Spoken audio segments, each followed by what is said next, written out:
Hello, grade 12s. This is Mr. Trick, and this is going to be our first of several flip lessons on the Second World War. This is a very interesting and important unit. We're still feeling the consequences, I would say, of the Second World War, even to this very day. So I hope you find this entire unit interesting, including this first lesson, which will be on the rise of National Socialism or Nazism in Germany. Okay, so that is going to be our main topic for today. So this is our first unit on the Second World War. Okay, so let's begin. Okay, so first of all, the first thing to take note of is that political radicalism in Europe was not just a German thing. When we think of fascism or Stalinism, well, I mean, especially when we hear dictatorship or fascism, we think principally of Hitler. And with good reason. However, it's important to realize that German Nazism did not just develop in a vacuum, right? The movement towards political radicalism was actually quite widespread in Europe after World War I. This became the norm, right? You see here. In this slide, for example, you see Vladimir Lenin and Joseph Stalin, his successor, who were both leaders of the Soviet Union in the Communist Revolution in Russia, right? Then you see there on the right Benito Mussolini, the first modern fascist, we can say. His fascist dictatorship long preceded Hitler's, okay, by at least 10 years. And then you see also the fascist dictator of Spain, General Francisco Franco. Okay, so this was very common all over continental Europe. It seemed that after World War I, the old way of doing politics had failed, and people were attracted to the extremes for different reasons. Okay, so it's important to realize that Germany was not simply in a vacuum. It's also interesting to note how you have communism on the far left and fascism on the far right, but they often end up almost making a circle and meeting each other because they both often result in totalitarianism. Okay, and the universal pervasiveness, the universal involvement of the state and state coercion at all levels of society. Okay, so that too is interesting to note. Okay, let's carry on. So now that we've established that this is not just a German thing, let's take a look at the specific situation in Germany, since it is really there that we do need to start looking for the roots of World War II. Okay, so let's take a look at the economic, the political, and the social situation of post-World War I Germany. After the First World War, as you might remember on our unit from World War I, the Weimar Republic was officially founded in Germany, taking over from the time of the German Kaiser, who abdicated, that is, he left his throne and went into hiding in the Netherlands. Okay, so the Weimar Republic was officially founded on August 11th, 1919, and this was a time in Germany of enormous economic, political, and social crisis. Okay, Germany's economic situation was completely desperate for many reasons, because of the enormous war debts they had racked up trying to finance the First World War, the loss of territories and resources in those territories, especially to countries in the East, such as the newly refounded Poland, okay, and also the quite harsh reparations payments they were forced to make in the Treaty of Versailles, which I'm sure you remember from our unit ending the First World War. Okay, so Germany had a lot of economic pressures going on here, not to mention just lots of ruined infrastructure and no capital, right, because of the ruin trying to fund the war had left them in. This economic desperation led to a very famous, well-known period of hyperinflation in Germany. And you might be wondering, what is hyperinflation? Well, this period in the Weimar Republic offers us a good example. In order to pay these debts that the German government owed, both for reparations and payments, and also loans they had taken out to fund the war, the government simply kept printing more money, right? And this caused severe inflation. Okay, so what inflation means is, and hyperinflation especially, is that the value of money really becomes less and less, so that objects, even small objects, begin costing way more money because the actual value of that money is not so strong, right? So, for example, a loaf of bread at this time in 1919 in Germany was about 1 mark, okay, 1 German mark,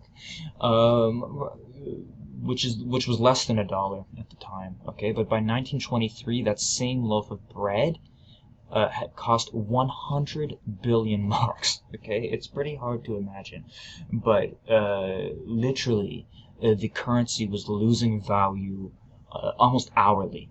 Okay, you see there in the picture, I think for 50 million marks, a bill for 50 million marks. Okay, that would not even have gone so far as to buy a loaf of bread by 1923. Okay, so the value of money was just completely useless. You'll see in different books people using these different marks, German money, German paper money, as writing paper, as wallpaper. You'll see a very famous picture of a German person wheelbarrowing a bucket load of money just to the grocery store just to buy a loaf of bread, because that's how much he needed a wheelbarrow to put all the money in just for a loaf of bread. And so this was a disaster, right? This is a disaster when this happened. And Germany announced by 1923, that it could no longer repay its reparations payments to the Allies, to France, Belgium, Britain, and the United States. So in response, France and Belgium sent troops to occupy the industrial area of Germany, the Ruhr Valley. And this arguably and frankly made matters worse, at least arguably made matters worse, both socially and economically. It was humiliating to have French and Belgian troops just camping out on German soil. And economically, it was also bad because it led to a lot of strikes, and which was counterproductive to productivity and trying to kickstart the economy again. Right, so this led to a lot of turbulence. Okay, so the United States quickly realized that this situation was completely untenable, and the Dawes Plan was put in place to try to alleviate the financial woes of the Weimar Republic.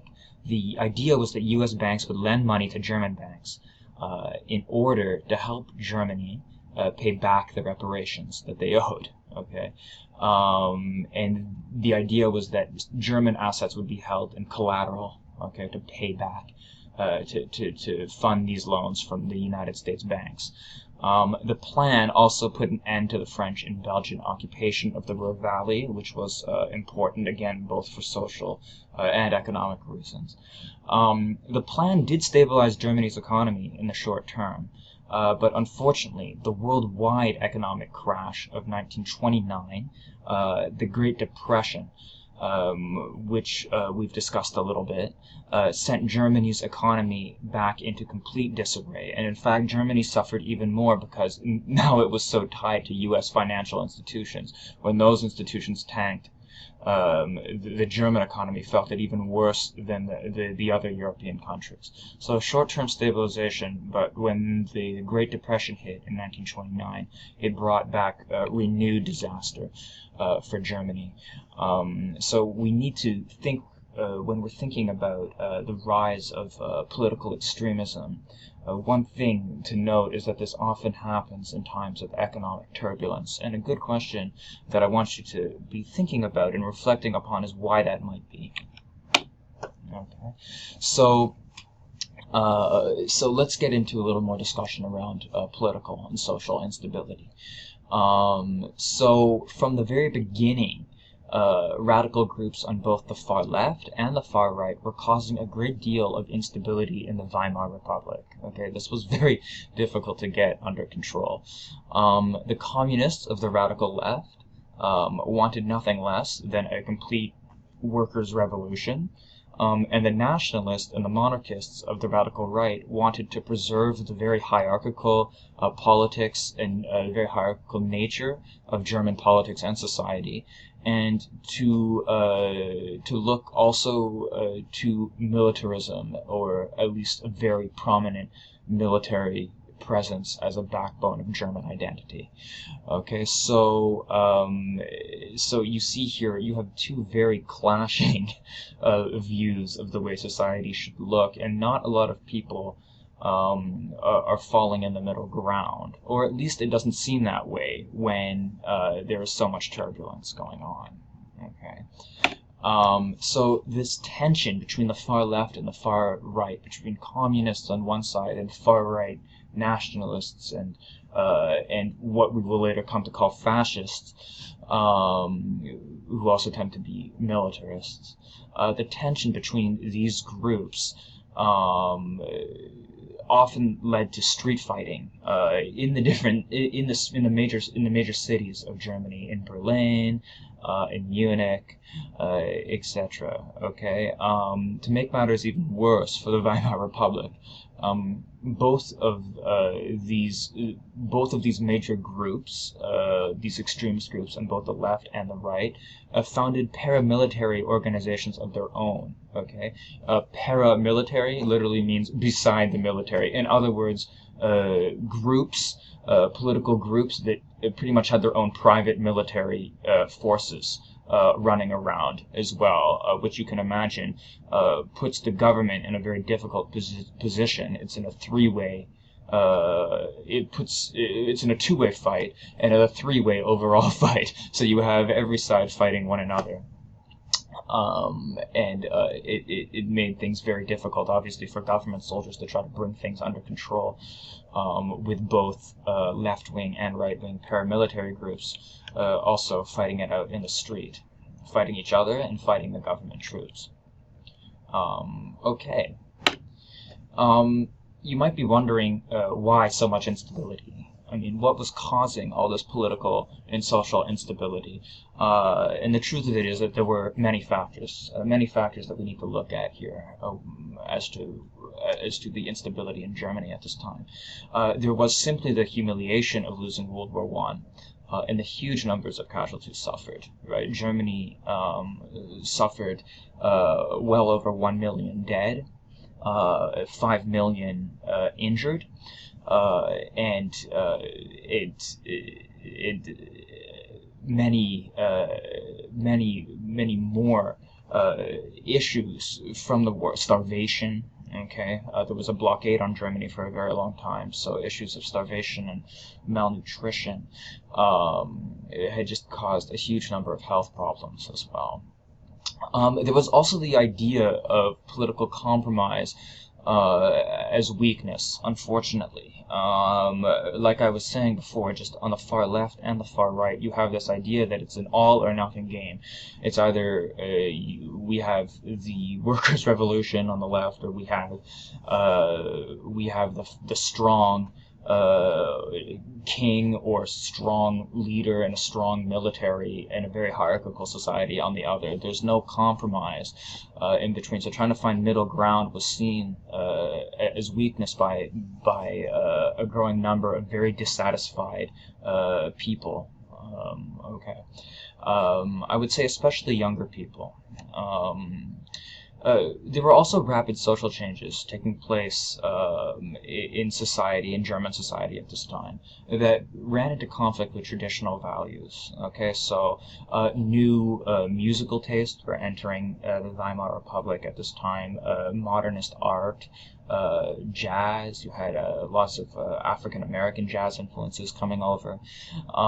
You also had changes in women's roles in Germany beginning to take shape at this time.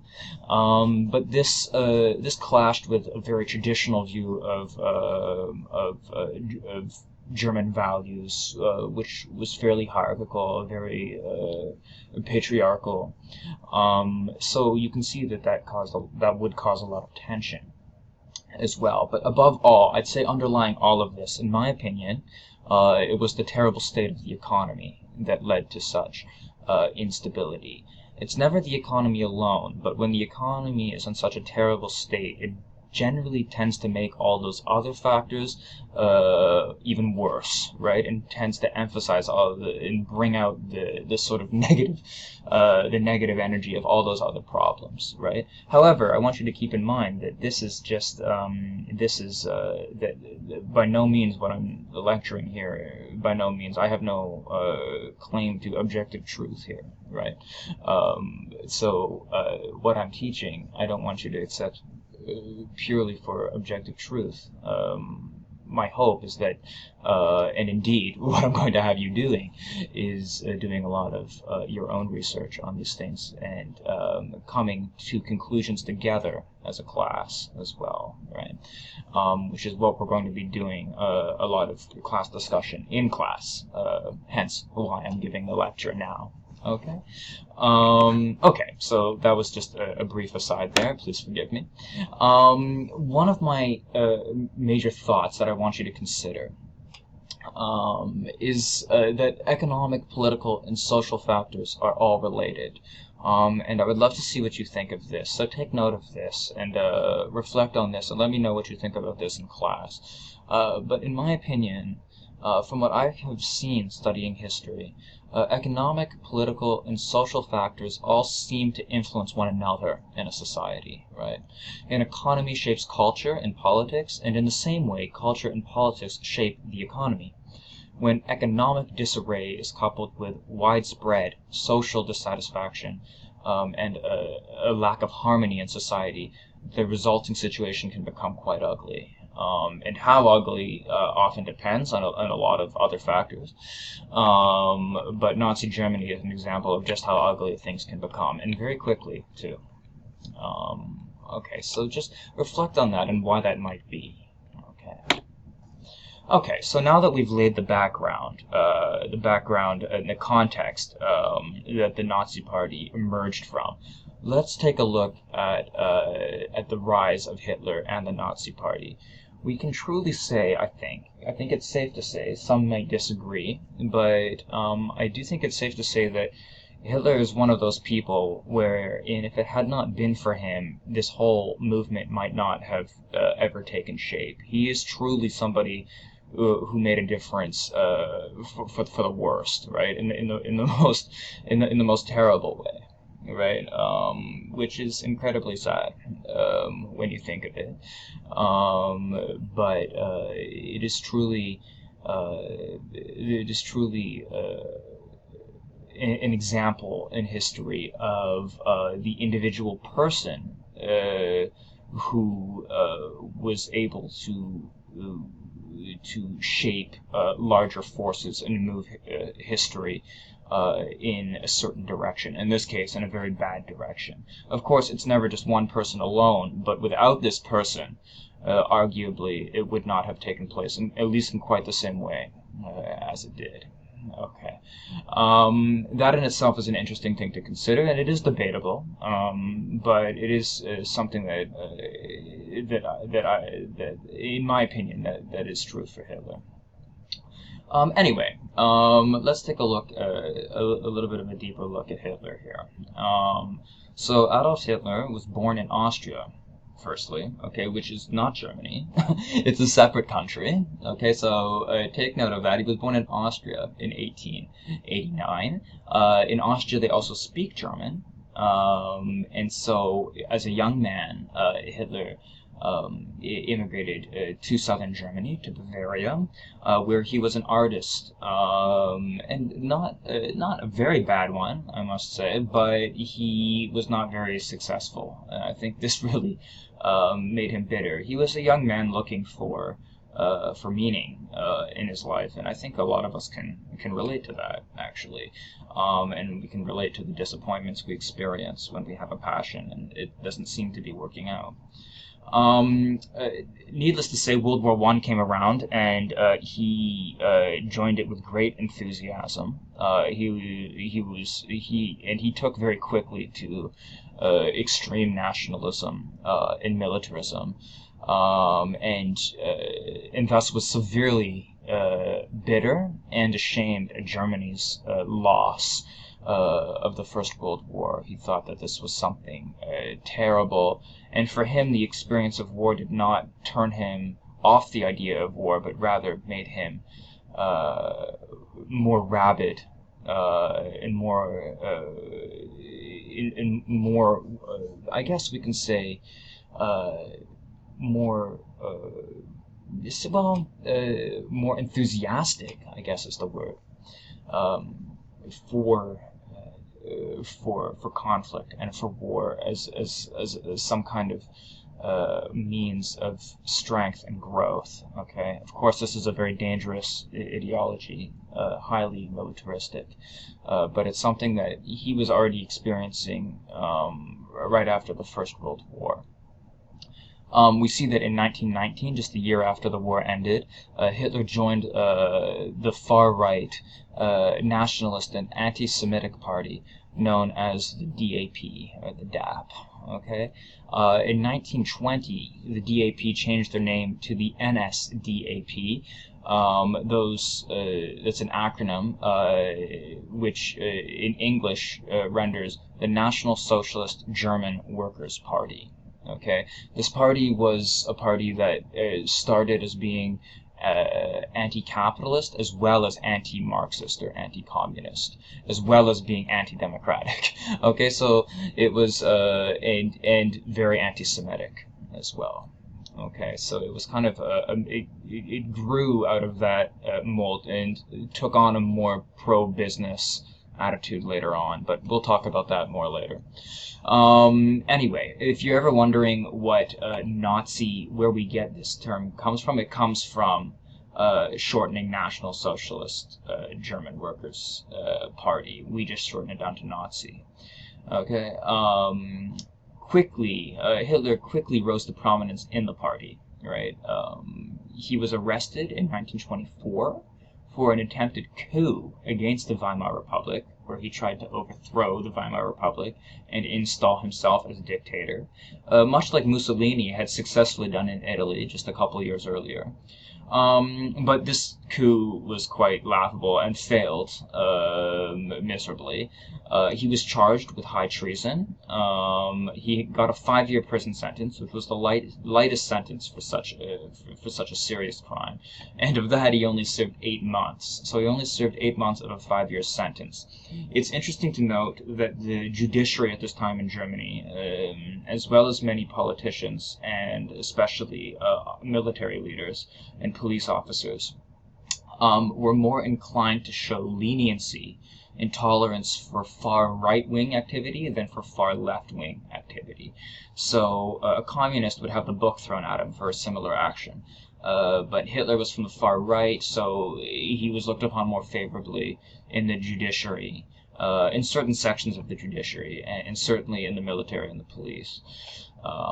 So his prison sentence was actually quite light.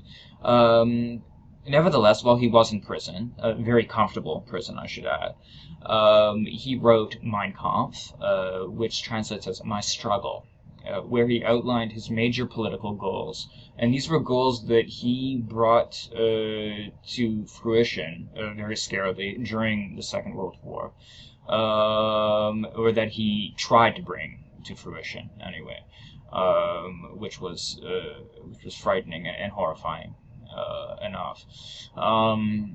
These political goals included subduing the Jewish people, keeping the German race pure, and making it the master race, right? In fact, as well as theory, because for Hitler, in theory, the Germanic race, the Nordic race, as he would put it, are already the master race, or the Aryan race, he would call them, as the master race. He saw the Slavic people to the east as an inferior race, as well as the Jews. And so a big part of his program was what we call in German Lebensraum, or living space. The idea that Germany could go and invade a territory in Eastern Europe, a huge section of territory in Poland, Ukraine, parts of Russia, clear that area out of Slavic people, or make them slaves, and populate this area with the superior Germanic race. Okay, as you can see, this stuff is quite shocking and horrifying. But many people, well, at least many people signed on to different elements of this. And in fact, the Lebensraum idea, the living space idea, had been propagated, had been supported, that is to say, by several German military and political leaders even before World War I. So Hitler was it was not an original idea of Hitler's. He was just expanding on it. So yes, so that's also important and interesting to think about. The book Mein Kampf was thus clearly full of anti-Semitic, nationalist, racist, and militaristic language. And after his release from prison, Hitler opted to pursue power by democratic means. Ironically, we can say, because he hated democracy. But in order to become dictator, he realized he was going to have to put a legal facade to it. He was not going to be able to overthrow the Weimar Republic in a coup. He would need to do it by other means, and this is exactly what he did. Okay. One of the reasons why Hitler was so popular was that he was an especially influential public speaker, right? He even, as you can see in the photos on the left-hand side, he deliberately practiced his dramatic hand gestures and the pitch of his voice on a mirror, right, in order to elicit a maximum response from the crowd. His style was infused with passion and rage, and he told many Germans what they wanted to hear, right? He told them that losing the First World War was not their fault. It was a conspiracy between Bolsheviks, that is, Soviet communists, and Jews who betrayed the German nation on the home front and backstabbed the fighting soldiers at the front. This theory became known as the stabbed in the back theory, right? Of course, it is all mythical, but of course, many people wanted to hear this because they did not want to think that Germany had actually lost the war because it was simply tired and could no longer go on. He argued that these groups, too, Bolsheviks and Jews, were still holding Germany back, right? And that their goal was the destruction of Germany, right? And in a time of great economic uncertainty and social disarray, national humiliation over Germany's loss in World War I, Hitler was able to make the case for a strong leader who would restore Germany to greatness and purge it of all its enemies, right? So Hitler's vision was based on preserving German racial purity and emphasizing martial, that is to say, militaristic values as the bedrock of society.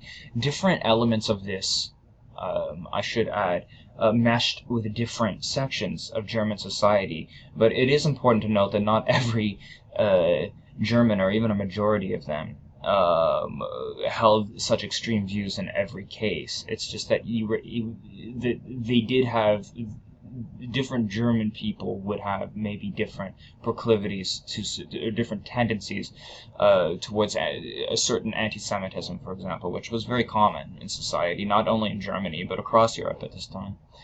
Okay, so that's important to remember as well. Racial purity as well. Hitler took the whole racial purity thing to the next level, but of course in Europe at this time, not just in Germany, but in Europe, the idea of the white race being the superior race was commonly believed, for example. So Hitler was building on something that was already there and just expanding and taking it to the next crazy level, if you will.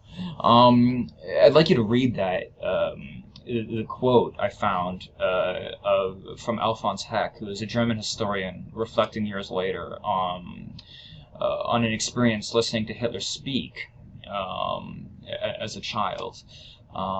He says, "We erupted into a frenzy of nationalistic pride bordering on hysteria. For minutes on end, we shouted at the top of our lungs, with tears streaming down our faces, 'Sieg Heil, Sieg Heil, Sieg Heil.' From that moment on, I belong to Hitler, body and soul." Okay, so this is the kind of emotion that Hitler could elicit from people. People who were tired and desperate and ready to listen to anything to try to try to bring some measure of honor and economic stability back to Germany. Right? Hitler was offering was offering a vision for a renewed Germany, and for employment, frankly, as well. We'll get into that. We'll get into that in just a bit as well. Anyway, keep that in mind, that he was a very powerful public speaker, very charismatic, and knew how to manipulate the crowd. And that quote from Alfons Heck is very strong indeed in making that point. Okay, so Hitler becomes chancellor. So by 1933, the Nazi Party, which was led by Hitler by this time, had worked their way up to become one of the more prominent political parties in the German parliament, which is known as the Reichstag, okay, or which was known as the Reichstag. The political instability of this time was characterized not only by radically different competing visions of society, but also by the fact that the German parliamentary system kept failing and new elections were taking place very frequently. So we get what is often called election fatigue. So people are going to the polls often, at times every few months. There were two elections within 5 months of each other, with no visible improvement in economic or social life. There's complete political gridlock. And the reason for this was that there was not one or two parties even that could get a majority to pass legislation in the German parliament, which meant that when legislation failed, much like when legislation fails in a minority parliament here in Canada, the parliament is dissolved, right, and new elections must take place. This just led to a lot of instability because, and as you can imagine, people were not really, a lot of the politicians were not in the mood for compromise. And even if they were, the ones that wanted compromise could not find enough fellow MPs to reach out to, right? There was always a minority. They could not, the major parties, the Communist Party, the Socialist, Democratic Party, the Center Party, and the right-wing parties, including the Nazis, none of them held or were able to form a majority. Okay, so that is another reason why the political situation at this time was so unstable. In response to this, President Hindenburg very reluctantly made Hitler the Chancellor of Germany on January 30th, 1933. The Chancellor is much like our Prime Minister here, okay? After a great deal of urging from influential politicians and business leaders, who insisted that Hitler could bring a measure of stability to Germany's chaotic political life. Okay, so the mistake was here that these people, these political leaders and business leaders, thought that they could install Hitler and then control him. But that was the mistake they made. They quickly lost control of him, and he was able to quickly do away with them and carry on in his ambition. Okay. So you see here a picture of Hitler shaking hands with Paul von Hindenburg, who was the president of Germany at this time. So at the time we had the president and the chancellor, and the president was the one who appointed the chancellor. Okay, the chancellor is the leader of the government. The president is the leader of the country. Okay, and the head of the military. So they have different constitutional roles. Hindenburg himself was a military officer and a leading German general in World War I. He was, in his politics, very conservative, nationalist, and a monarchist, but he was respected by many Germans across the political spectrum for his political service. And he had served as president before as well in the 1920s. What an interesting fact here is that even long before Hitler, Hindenburg had also been a supporter of that notion of Lebensraum, very racist and militaristic idea of pushing Slavic people out of Poland and Russia and the Czech Republic to make space for the master race. Okay, so you can see that those kind of ideas were lingering around in a lot of German conservative and militarist thought at the time. It wasn't just Hitler's idea. Needless to say, Hindenburg deeply mistrusted Hitler and thought that he was very politically ambitious, and that they would, and that he was himself was too much of an unstable figure for government. But at the urging of many people, including Hindenburg's own son, Hindenburg reluctantly appointed Hitler as chancellor. We have then the Reichstag fire decree, and the election of March 6, 1933. So after Hitler became chancellor, he quickly put key Nazi Party members in charge of probably the two most important government ministries for domestic affairs, which is the Ministry of the Interior and the Ministry of the Interior for Prussia, which was Germany's largest region, in order to increase Nazi control over the police in Germany. Okay, so this is the first attempt to gain control over the police force. Which he was able to do quite alarmingly quite quickly, as we'll see. A new parliamentary election was scheduled for March 6th, 1933, so just 2 months after Hitler has become chancellor. But just days before, on February 27th, the Reichstag building was burned down, and a Dutch communist man, a young man, was found near the site and was quickly accused of being the culprit. Of course, there's still a debate to this day whether the Nazis themselves set the fire and blamed it on him, or whether this man actually did set the fire. Most historians agree that he actually did, and that this was just a stroke of quote-unquote good luck for the Nazis, since they were able to exploit this to the maximum. So Hitler took this opportunity to pressure Hindenburg to pass the infamous Reichstag fire decree, suspending basic constitutional rights and allowing for detention without trial. Okay, so this suspends the Constitution, allows for detention without trial, and the Communist Party was also suppressed, suspended, many members arrested. The March 6th election, which still went ahead despite all this madness, gave the Nazi Party 43.9% of the overall vote, which is quite an alarmingly high number, but still For the last free democratic election the Nazis would participate in, and free I use loosely since they had a lot of thugs at the different polling stations, etc.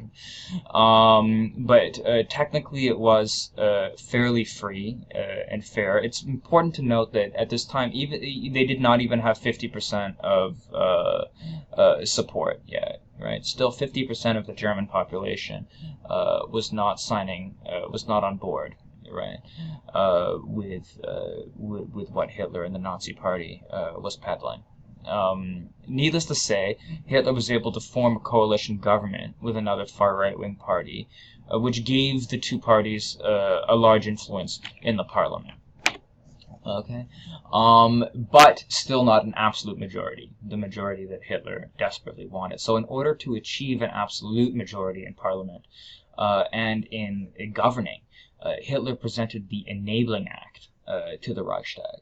So the Enabling Act was a law that gave Hitler and his cabinet full legislative control for 4 years. Okay, and when I say full legislative control, I mean that he was able to rule by decree without needing anything to be passed by the parliament. It also allowed the chancellor to bypass almost every constitutional right and provision. Okay, so the Enabling Act, being a very serious thing, required a 2/3 majority to pass in the parliament. So Hitler made use of the Reichstag fire decree to ensure that many opposition members of parliament would not be able to be present for the vote. And on March 23rd, 1933, the newly elected Reichstag did pass the decree, with many deputies absent who were not allowed to be there, but the remaining parties, including the Center Party, the moderate party, did support the decree, making Germany into a de facto dictatorship at this time. On August 2nd, 1934, President Hindenburg died, and the office of president was then fused with that of chancellor, making Hitler the Führer und Reichskanzler, the leader and chancellor of the Reich. This actually was an illegal move. Constitutionally, it was impossible for the chancellor to meddle in the affairs of the president or to fuse the two offices together. But at this point, as we already had a de facto, that is, in fact, if not in law, a dictatorship going on, then nobody dared point that out, right? And so the last legal opportunity to challenge Hitler was missed there, and Hitler, unchallenged, fused the two offices together, and he was now both the leader and the chancellor of the German nation, the German Reich, as it was known. And at this point, all remaining political parties were banned, one by one. Germany became a one-party state, and the Nazi Party wasted absolutely no time trying to insert itself into every aspect of national life. Okay, all trade unions were shut down, and the first concentration camps were opened. Hitler had, and we're going to talk about concentration camps in just a second. So, as you can see, Hitler had succeeded in manipulating the law and many of Germany's citizens into becoming the sole leader of Germany. So he had accomplished his goal of, by the legal facade, by doing things in a technically legal way, he had made himself ruler, which he said he would try to do after his failed coup in 1924. So frighteningly, he did manage to do this. So we're going to take a little bit, the last part of this lecture, and I know it's been long now, so please do bear with me. But the very last part, I want to take a look at what life was actually like in Hitler's Third Reich, as it came to be called. Okay, you might be wondering why Third Reich, because there were two Reichs, or that means kingdoms. Before, there was the Holy Roman Empire from long ago, from about 900 AD, which lasted all the way to 1806, and then the Second Reich was the monarchy from 1870 to 1918, and Hitler used the term Third Reich to give his regime legitimacy that he was founding. This was a new era. a new and most exciting era for Germany. It's important to note that many Germans now, especially German politicians, and legally speaking, refuse to use this term because it gives legal credence uh, to to a movement that is that was operated far outside the law, in point of fact, and that it was not actually any kind of established kingdom. But anyway, I just explained that just so you understand why. You'll hear Third Reich a lot, and so that's the little history behind it. Okay, so the first thing that we notice when we're looking at domestic politics under the Nazis is that they waste no time in ramping up anti-Semitist rhetoric, that is to say, discrimination of the Jewish population in Germany. Okay, so Hitler moved rapidly to gain control over the army, the police, the civil service, including teachers and doctors, and the judiciary. Okay, so there will be no separation between the judiciary and the other branches of government, which I'm sure, as you've learned in civics class, is foundational to any attempt to govern democratically. Increasingly harsh legislation was introduced against Germany's Jewish population, barring them from the civil service and all government-regulated professions, which included teaching and medicine. This often drove many Jewish people out of their middle-class jobs and into very menial labor. And remember, there was not a lot of it because the Great Depression was still going on at this time. So this impoverished a lot of Jewish people and just made life just unimaginably difficult for them. This discrimination against the Jewish people in Germany culminated in the Nuremberg Laws of 1935, which took away all their basic rights and declared them to be racially inferior and essentially an enemy of the German master race. The laws, however, were not put into force until after the Berlin Summer Olympics of 1936, since it would have looked bad internationally to put these laws in place beforehand. So for appearance's sake, these laws were not put into force until after the Nazi regime had hosted the Summer Olympics of 1936. Okay. You see here a chart. This is all pseudo-scientific rubbish, but was taken very seriously by the regime at the time. This is a chart issued by the Nazis as part of the Nuremberg Laws, okay, to chart the different bloodlines and how racially pure you and your family might be. So even those with some Jewish blood, say their great-grandmother on one side was Jewish, they might have been barred or ineligible for certain high-ranking positions in the new German Reich. Okay, so the idea of racial purity was a huge part of the National Socialist agenda. Okay, all of this discrimination and anti-Semitism led to what is known as Kristallnacht in German, which means crystal night, literally. In English, we often call this the night of broken glass. So on the night of November 9th through to November 10th, 1938, there was mass rioting by Nazi stormtroopers, the paramilitary groups, and civilians who went around vandalizing and destroying Jewish homes, shops, and synagogues throughout Germany. The riots were organized by Joseph Goebbels, who was Hitler's propaganda minister, and they were organized in retaliation for the shooting of the German ambassador to France by a young Jewish man living in Paris at the time, who was disgusted by how his family was being treated by the German authorities.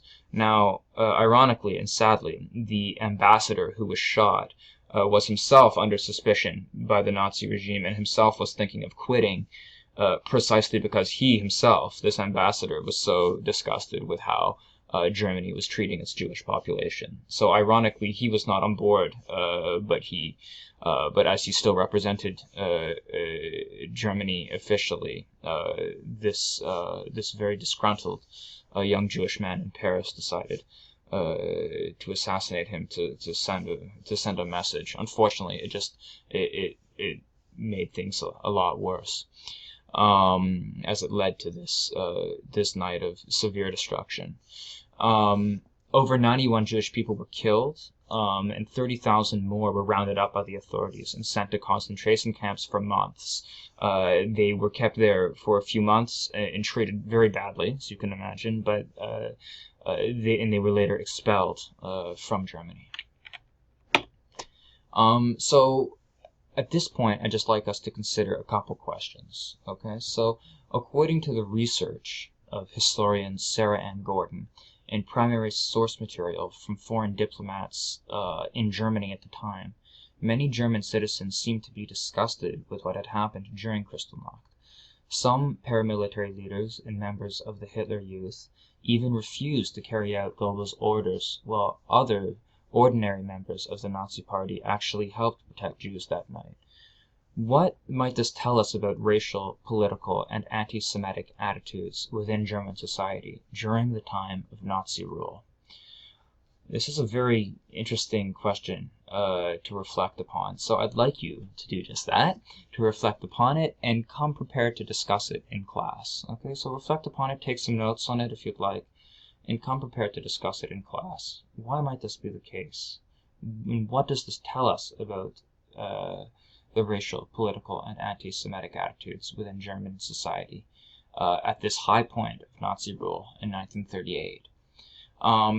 The second question to consider is that Kristallnacht is often considered a turning point in the way Nazi Germany would go on to treat the Jewish people.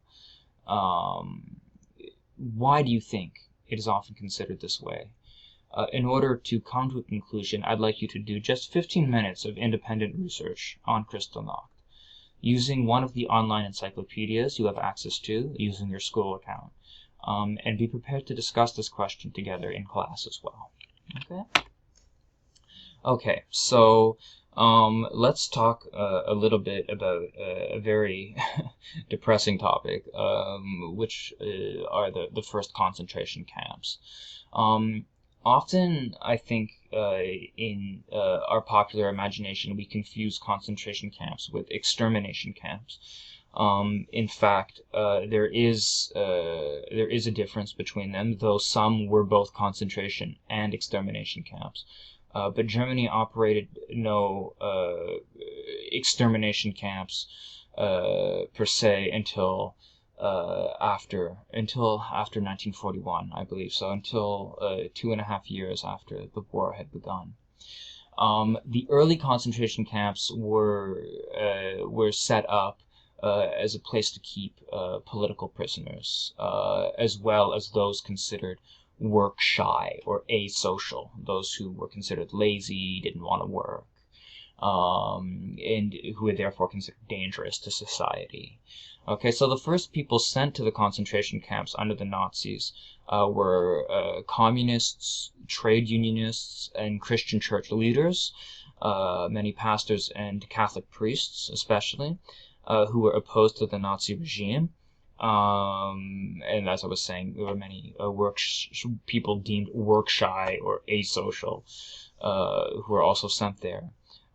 In the later 1930s, as we saw with the Kristallnacht, German Jews were also sent to concentration camps in increasingly large numbers. Now, most people who went to these concentration camps, many of them would receive what the Nazis would call a political re-education, attempting to indoctrinate them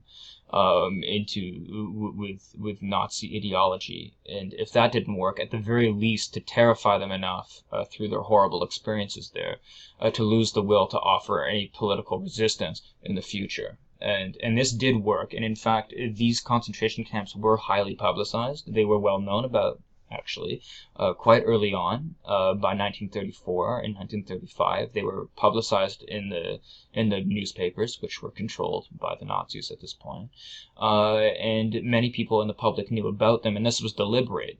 Had the deliberate effect of discouraging people from opposing publicly the different policies of the Nazi regime, right? So it acted. It was a tactic of fear, right? And it was set up not only for those that were already in there, but to scare people from even thinking about political opposition to National Socialism. Okay. The conditions were harsh. Just because they weren't extermination camps doesn't mean that the conditions weren't harsh. They were very harsh. And of course, many thousands of people would die in these camps before the war and during the war due to mistreatment and disease. Medical experimentation took place, including amongst many Polish Roman Catholic priests who were held there during the war, who were deliberately given malaria. So these were horrible places. You see the front gate a picture of it there at the Dachau concentration camp. And it says, the translation, work makes you free. In German, Arbeit macht frei. And this was a very common phrase that was posted on the gates of different Nazi concentration and extermination camps. The very famous gate at Auschwitz extermination camp in Poland is still standing there. It's preserved there, and you can, if you go there, you can still see it today.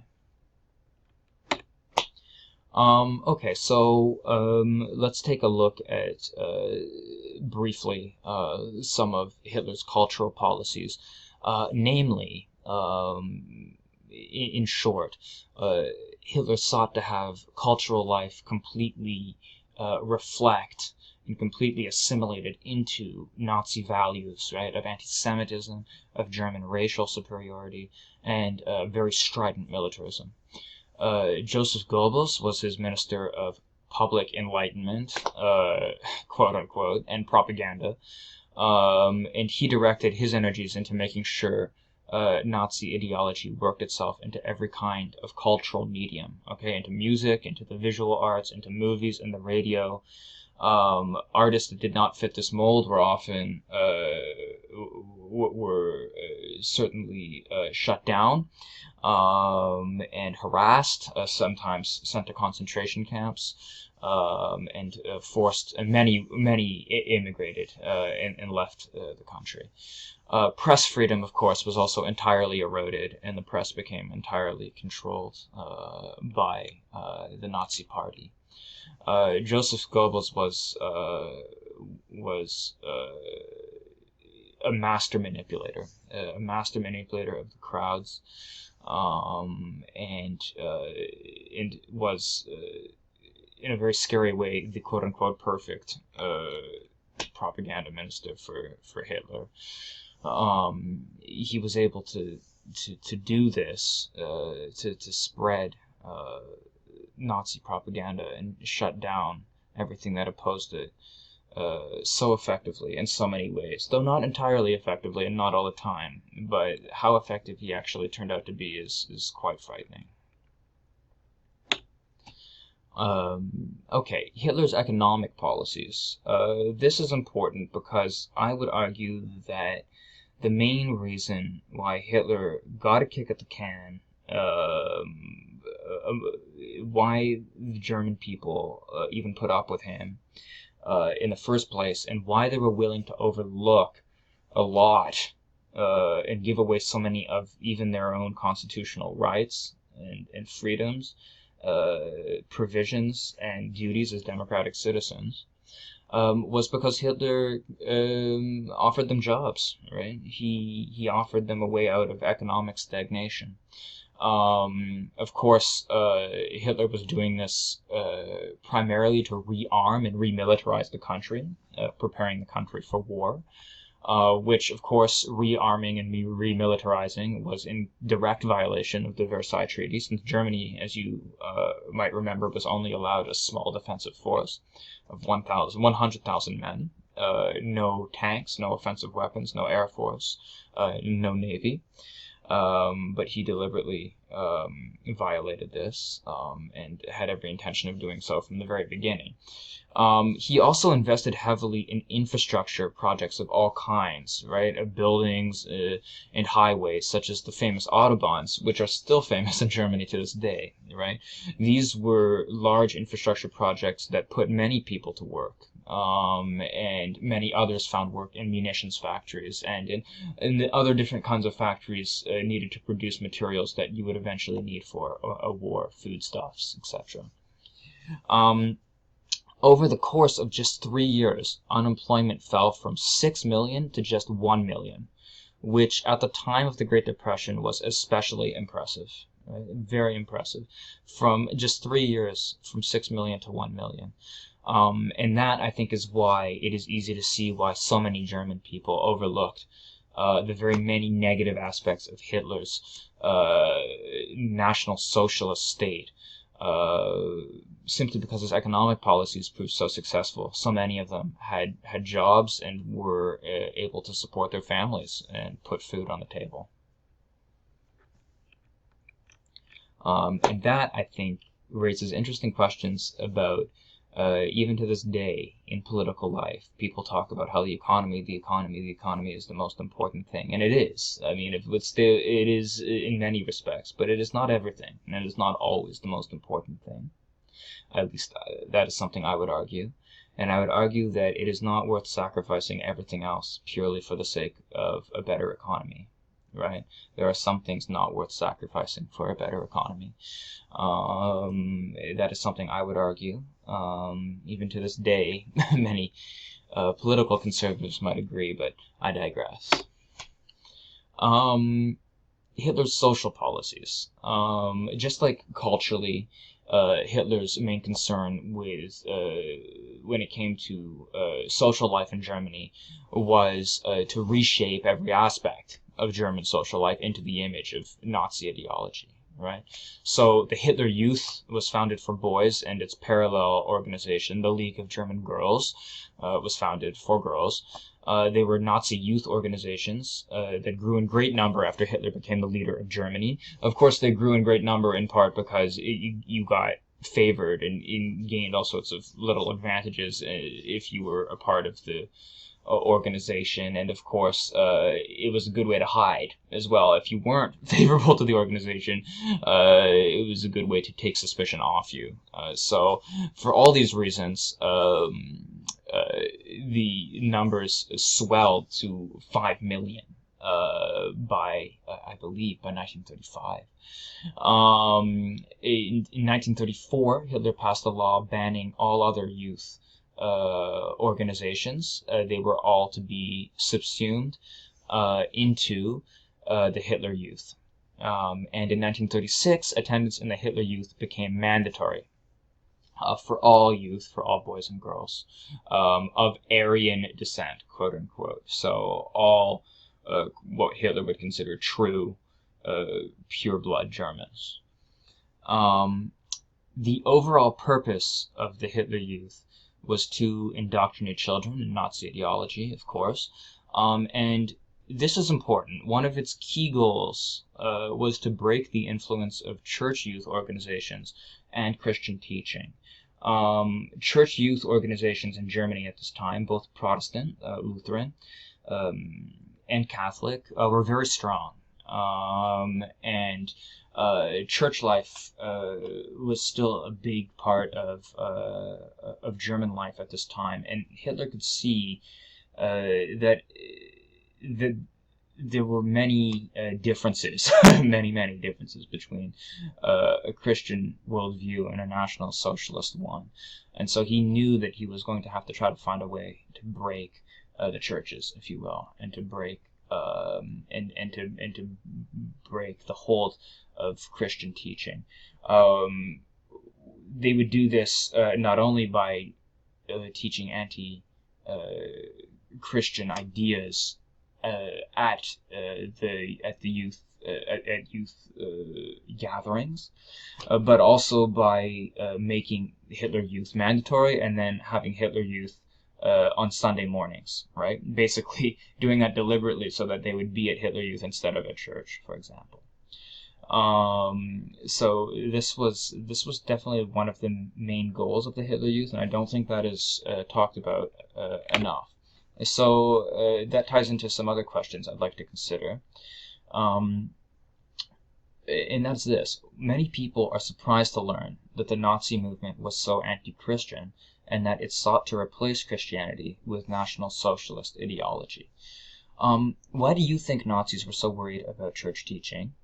And that's my first question. And my second question is, how might church teaching undermine Nazi ideology? So what was Hitler worried about? How might church teaching undermine Nazi ideology? And lastly, why do you think that to this day so many people assume that Hitler and the Nazis had a friendly relationship with the church? To me, this is the most interesting question, because you will hear people tell you this all the time, that Hitler was a Christian, that he had a lot of support amongst Christians, etc.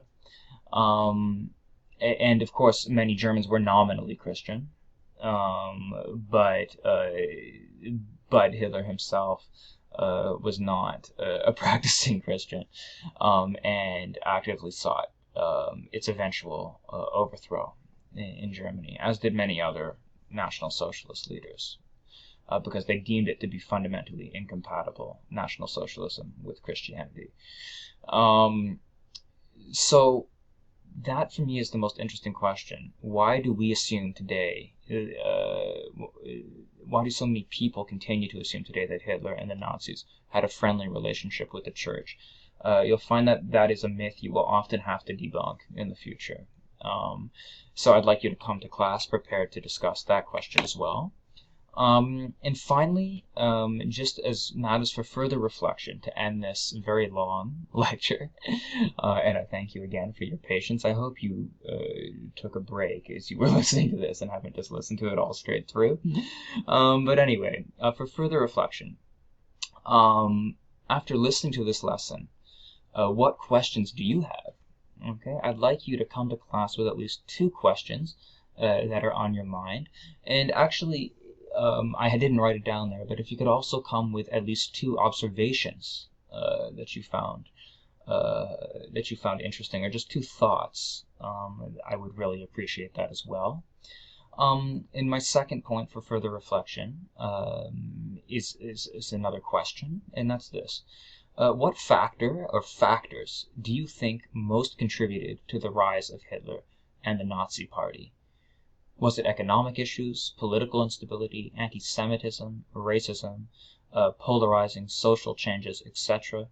What most contributed to the rise of Hitler and the Nazi Party, in your opinion, and from the research that you are able to do? The research that you will be doing. This is a question we'll consider throughout this unit. So for the research you will be doing, even when you're doing your 15 minutes of independent research on Kristallnacht, have this question in the back of your mind. What most contributed to the rise of Hitler and the Nazi Party, in your opinion? And we'll discuss that in class, in our groups, and we'll discuss it as a class, and we'll see if that changes as the unit goes on, the different answers that we might come to. Anyway, be prepared to discuss that in class as well. Okay, and mercifully for you, that is the end of this first lesson of our unit on the rise of on World War II. This first lesson being the rise of Hitler and National Socialism. The next lesson, we're going to move on to foreign policy in the 30s and what led directly to to war breaking out amongst the different nations of Europe once again in 1939. Hopefully that one won't be as long either. I'm sorry again for the length of this, but it is an extremely important and a somewhat complex topic as well, and also, in my opinion, very interesting. So I hope you enjoyed the lecture, and I'm sure as long as it was, you're happy that I wasn't just giving it in some sort of monotone way, standing in front of the class for an hour, so we can actually engage with this material in class. Okay, so thank you very much for your attention. Please do come ready to discuss, especially those questions throughout the lesson that I was asking. I would really appreciate that a lot, as would your fellow classmates. And I appreciate, and I look forward rather, to taking this up with you the next time we meet in school. Okay, thanks very much for your attention, guys, and have a great day. Bye-bye.